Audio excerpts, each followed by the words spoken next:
à toutes et à tous les amis, c'est Axel, on se retrouve en ce lundi 17 janvier pour les news les plus importantes de la semaine. On a encore une fois cette semaine un gros programme avec notamment une grosse info qui vient de tomber hier soir sur Twitter.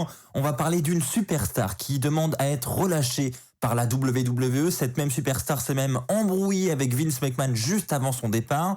On parlera également de Elimination Chamber qui pourrait changer de nom. Ce pay-per-view pourrait être renommé. Et enfin, on parlera de Lita, les détails sur son retour du côté de SmackDown qui s'est un petit peu fait à la dernière minute, vous allez le voir. Et enfin, pour terminer cet épisode, on fera ensemble la preview du Raw qui aura lieu ce soir aux États-Unis. Commençons par cette superstar qui a demandé à être relâchée par la WWE. Et je le précise parce que c'est très important, il ne s'agit pas d'un licenciement. C'est la superstar elle-même qui a demandé à la WWE de mettre fin à son contrat et donc de pouvoir partir pour aller dans d'autres fédérations par exemple. Il s'agit de Mustafa Ali. Effectivement, il s'est exprimé hier soir sur Twitter en annonçant « J'ai une parole plus grande que mes rêves dans le catch. Malgré mes efforts, je ne pourrai la respecter en travaillant avec la WWE.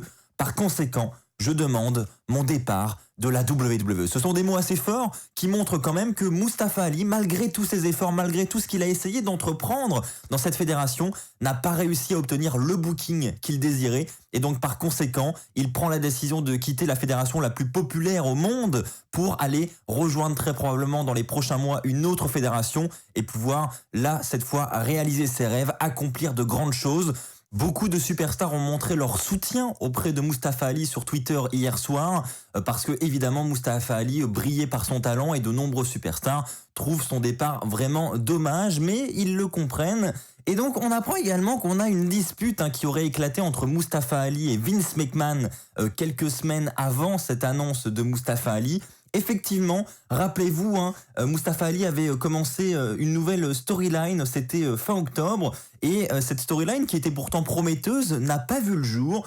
Et il se dit en fait que tout simplement les officiels seraient revenus sur leurs idées et auraient changé d'avis. Vince McMahon aurait donc suite à cela proposé une nouvelle idée, un nouveau scénario à Mustafa Ali, un scénario qui ne convenait pas à Mustafa Ali et donc ce dernier aurait refusé de réaliser ce scénario, suite à quoi une dispute aurait éclaté entre Mustafa Ali et Vince McMahon.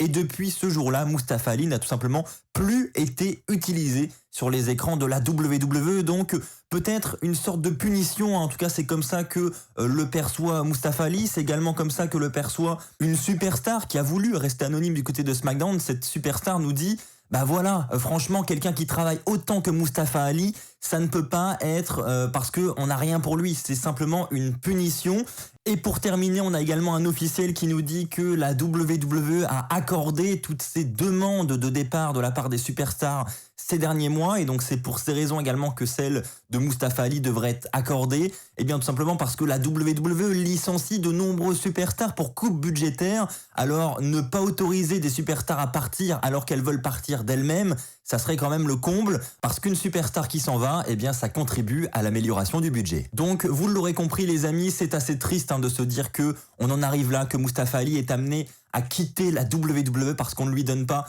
ce qu'il souhaite. En revanche, ce qu'il faut se dire pour se réconforter un petit peu, c'est qu'on aura l'occasion de voir Mustafa Ali briller dans d'autres fédérations, et ça j'en suis persuadé, alors on lui souhaite évidemment un très très bon futur.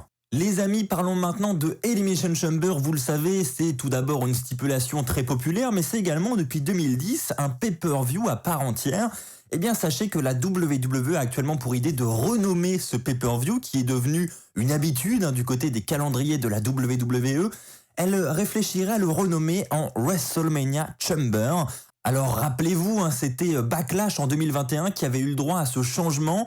C'était d'ailleurs devenu WrestleMania Backlash. Alors la WWE commence à prendre l'habitude d'ajouter WrestleMania dans le nom de ces pay-per-view qui entourent le plus gros show de l'année. Est-ce une bonne idée ou pas? N'hésitez pas à me partager votre avis dans les commentaires.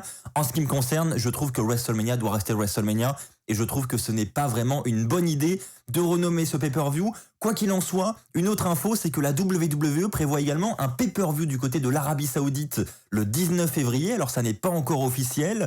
Et là aussi, la WWE songerait à organiser son pay-per-view Elimination Chamber, ou donc peut-être WrestleMania Chamber si ce nom est officialisé dans les prochains jours, dans les prochaines semaines.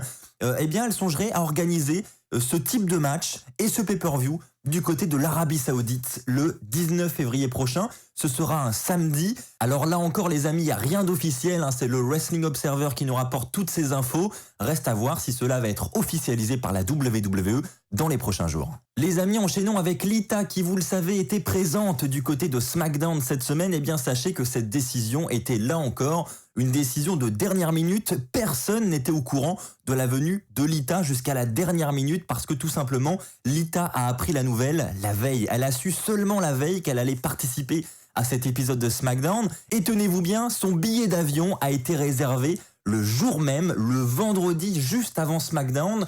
Donc c'est surprenant de voir que la WWE a attendu le dernier moment pour amener Lita du côté de SmackDown. Alors est-ce que la WWE a réellement quelque chose de prévu pour Lita ?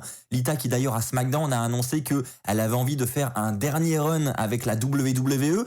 Alors on sait aussi qu'elle a été en négociation avec la EW il y a de ça quelques jours. Ces négociations n'ont pas abouti malgré que Lita et la EW soient restés en bons termes. Rien n'a été signé, ils n'ont pas réussi à se mettre d'accord. Et si c'était à cause de la WWE et si c'était parce que la WWE avait envie d'avoir un dernier run avec Lita, ça reste quand même assez étrange sachant que le retour de Lita s'est fait à la dernière minute, mais on le sait, tout peut arriver à la WWE. En attendant, on rappelle que Lita affrontera 29 autres superstars du côté du Royal Rumble match féminin et si elle vient à remporter ce combat, elle aura le droit d'affronter la championne de son choix dans le main event de WrestleMania 38. Et enfin les amis, terminons cet épisode de WWE News avec la preview qui aura lieu ce soir aux États-Unis.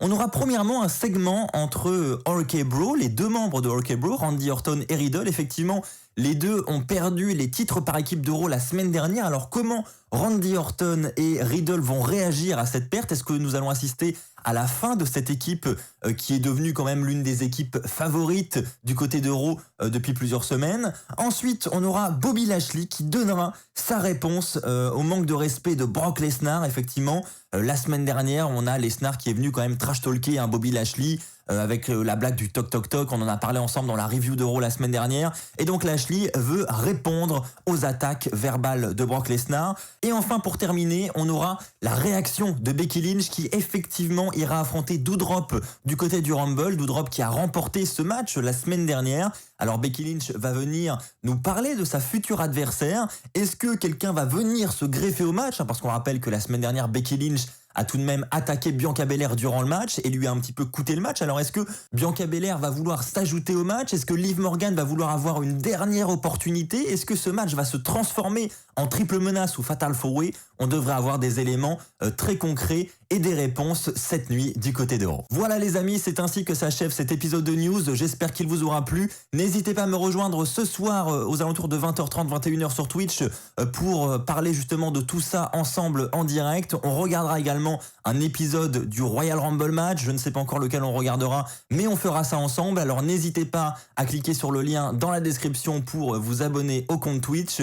On se retrouve très très vite sur cette même chaîne YouTube pour de nouvelles vidéos. D'ici là, portez-vous bien et n'oubliez pas, soyez toujours très très fiers d'être fan de catch. Allez, bye tout le monde.